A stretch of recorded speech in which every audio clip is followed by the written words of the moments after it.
Hello friends, ओम श्री गणेशाय नमः। जय श्री कृष्ण। आप सभी का स्वागत है आपके अपने यूट्यूब चैनल पर।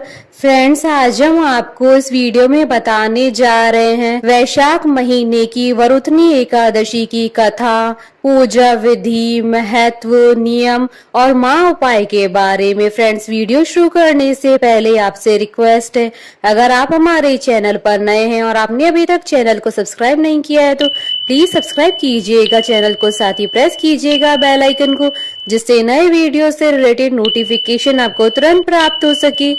और वीडियो पसंद आने पर वीडियो को लाइक और शेयर जरूर कीजिएगा और कमेंट बॉक्स में जय श्री कृष्णा जरूर लिखिएगा। सनातन धर्म में एकादशी तिथि का बहुत महत्व बताया गया है और उसका व्रत मोक्षदायक माना जाता है। वैशाख के महीने की कृष्ण पक्ष की एकादशी तिथि को वरुथनी एकादशी के नाम से जाना जाता है। इसे वरुथनी ग्यारस भी कहा जाता है। शास्त्रों में इस एकादशी का बहुत महत्व बताया गया है। पद्म पुराण के अनुसार इस एकादशी के व्रत से समस्त पाप व ताप नष्ट हो जाते हैं। मान्यता है कि इस लोक के साथ सदव्रती का परलोक भी सुधर जाता है। वैसे तो भारतीय संस्कृति में 26 एकादशियों को अमोघ फल देने वाला बताया गया है, किंतु वरुथनी एकादशी को दुख, दरिद्रता और कष्ट मुक्ति के लिए विशेष रूप से प्रभावी माना गया है। इस दिन जो भी भक्त सच्चे मन से उपवास, दान, तर्पण और विधि विधान से पूजा करते हैं, उन्हें मोक्ष की प्राप्ति होती है। उनके सभी पापों का अंत होता है। मान्यता है कि जितना पुण्य कन्यादान, हजारों वर्षों की तपस्या और स्वर्ण दान से मिलता है, उससे भी अधिक फल वरुथनी एकादशी का उपवास करने से मिलता है। साथ ही घर में सुख, शांति और समृद्धि का वास होता है। फ्रेंड्स, अब आइए जानते हैं वरुथनी एकादशी के शुभ मुहूर्त के बारे में। हिंदू पंचांग के अनुसार साल 2025 में वरुथनी एकादशी 24 अप्रैल 2025 गुरुवार के दिन है। वैशाख कृष्ण एकादशी तिथि प्रारंभ होगी 23 अप्रैल शाम 4:43 पर और वैशाख कृष्ण एकादशी तिथि का समापन होगा 24 अप्रैल 2025 को दोपहर 2:32 पर।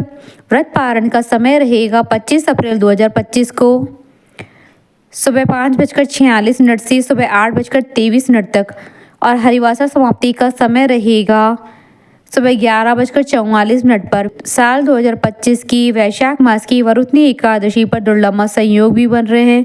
इस दिन ब्रह्म योग, शुक्ल योग का शुभ संयोग भी बन रहा है। साथ ही गुरुवार का दिन भी भगवान विष्णु जी को समर्पित होता है। ब्रह्म योग शाम 6:51 तक रहेगा, उसके बाद शुक्ल योग प्रारंभ हो जाएगा। इन योगों में भगवान विष्णु जी की पूजा करने से पूजा का दुगना लाभ मिलेगा और आपकी सभी मनोकामना शीघ्र ही पूर्ण होंगी।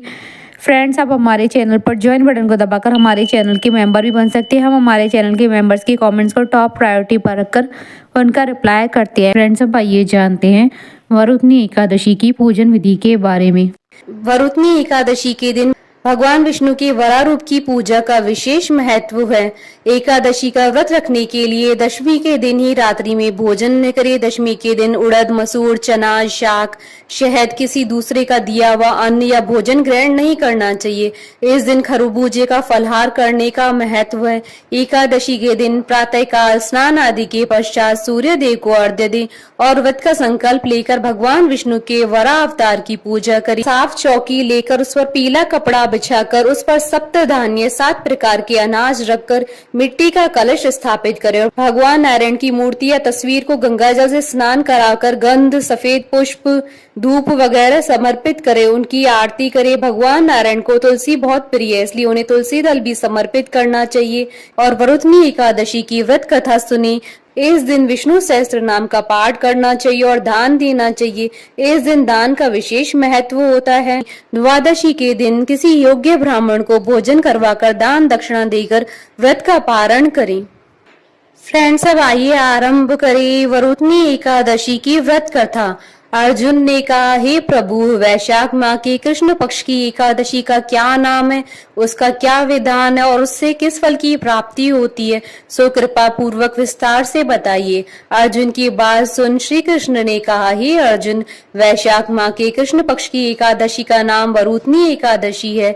यह सौभाग्य प्रदान करने वाली है। इसका उपवास करने से प्राणी के समस्त पाप नष्ट हो जाते हैं। यदि इस उपवास को दुखी सधवा स्त्री करती है तो उसे सौभाग्य सौभाग्य की प्राप्ति होती है। वरुथनी एकादशी के प्रभाव से ही राजा मानधाता को स्वर्ग की प्राप्ति हुई थी। इसी प्रकार दुंदु कुमार आदि भी स्वर्ग को गए थे। वरुथनी एकादशी के उपवास का फल 10 सहस्त्र वर्ष तपस्या करने के फल के समान है। कुरुक्षेत्र में सूर्य ग्रहण के समय जो फल एक बार स्वर्ण दान करने से प्राप्त होता है, वही फल वरुथनी एकादशी का उपवास करने से प्राप्त होता है। इस व्रत से प्राणी इस लोक और परलोक दोनों में सुख पाते हैं, वह अंत में स्वर्ग के भागी बनते हैं। हे राजन, इस एकादशी का उपवास करने से मनुष्य को इस लोक में सुख और परलोक में मुक्ति की प्राप्ति होती है।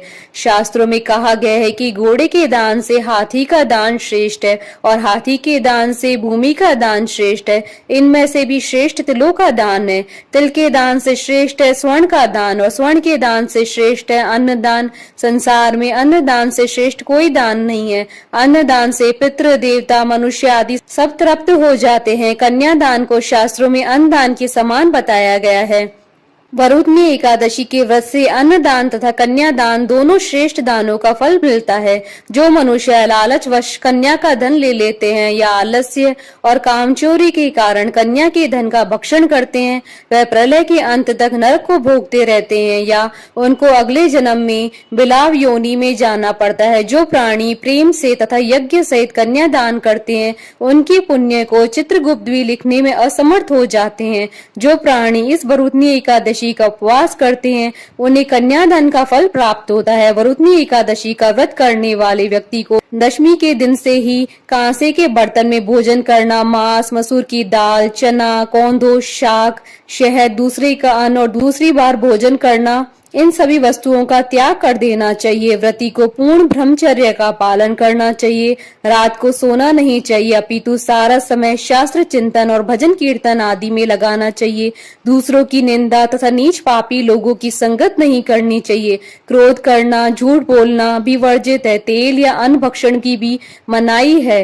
हे राजन, जो मनुष्य इस एकादशी का व्रत विधि पूर्वक करते हैं, उन्हें स्वर्ग लोक की प्राप्ति होती है। अतः मनुष्य को निष्कृष्ट कर्मों से करना चाहिए। इस व्रत के महात्म्य को पढ़ने से 1 सहस्त्र गोदान का पुण्य प्राप्त होता है। इसका फल गंगा स्नान करने के भी फल से अधिक है। इसकी महात्म्य की कथा मैं आपसे कहता हूँ। प्राचीन काल में नर्मदा नदी के तट पर मानधाता नामक राजा राज्य करते थे। वह अत्यंत दानशील तथा तपस्वी थे। एक दिन वह जंगल में तपस्या कर रहे थे, तभी न जाने कहां से एक जंगली भालू आया और राजा के पैर चबाने लगा। राजा पूर्ववत अपनी तपस्या में लीन रहे। कुछ देर बाद पैर चबाते चबाते भालू राजा को घसीटकर पास के जंगल में ले गया। राजा बहुत घबराया, मगर तापस धर्म अनुकूल उसने क्रोध और हिंसा न करके भगवान विष्णु से प्रार्थना की। करुण भाव से भगवान विष्णु को पुकारा। उसकी पुकार सुनकर भगवान श्री हरि विष्णु प्रकट हुए। उन्होंने चक्र से भालू को मार डाला। राजा का पैर भालू पहले ही खा चुका था। इससे राजा बहुत ही शोकाकुल हो गए। उसे दुखी देखकर भगवान विष्णु बोले, हे वत्स, शोक मत करो, तुम मथुरा जाओ और वरुथनी एकादशी का व्रत रखकर मेरे वराह अवतार मूर्ति की पूजा करो। उसके प्रभाव से पुनः सुदृढ़ अंगों वाले हो जाओगी। इस भालू ने तुम्हें जो काटा है, यह तुम्हारे पूर्व जन्म का अपराध था। भगवान की आज्ञा मानकर राजा मानधाता ने मथुरा जाकर श्रद्धा पूर्वक वरुथनी एकादशी का व्रत किया। इसके प्रभाव से राजा शीघ्र ही पुनः सुंदर और संपूर्ण अंगों वाला हो गया। इसी एकादशी के प्रभाव से राजा मानधाता स्वर्ग गए। जो भी व्यक्ति भय से पीड़ित है, उसे वरुथनी एकादशी का व्रत रखकर भगवान विष्णु का स्मरण करना चाहिए। इस व्रत को करने से समस्त पापों का नाश होकर मोक्ष मिलता है। कथा सार, सौभाग्य का आधार संयम है। हर प्रकार संयम रखने से मनुष्य के सुख और सौभाग्य में वृद्धि होती है। यदि प्राणी में संयम नहीं है तो उसके द्वारा किए गए तप और त्याग व भक्ति पूजा आदि सब व्यर्थ हो जाते हैं। फ्रेंड्स, अब आइए जानते हैं एकादशी के दिन किए जाने वाले महा उपाय के बारे में। एकादशी के दिन माता तुलसी जी के आगे देसी घी का दीपक जलाकर तुलसी नामाष्टक का 108 बार पाठ करने से व्यक्ति की सभी मनोकामनाएं पूरी हो जाती है। बोलिए भगवान विष्णु की जय, सनातन धर्म की जय। हमारे साथ इस वीडियो में अंत तक बने रहने के लिए आपका धन्यवाद। ओम श्री गणेशाय नमः। जय श्री कृष्णा।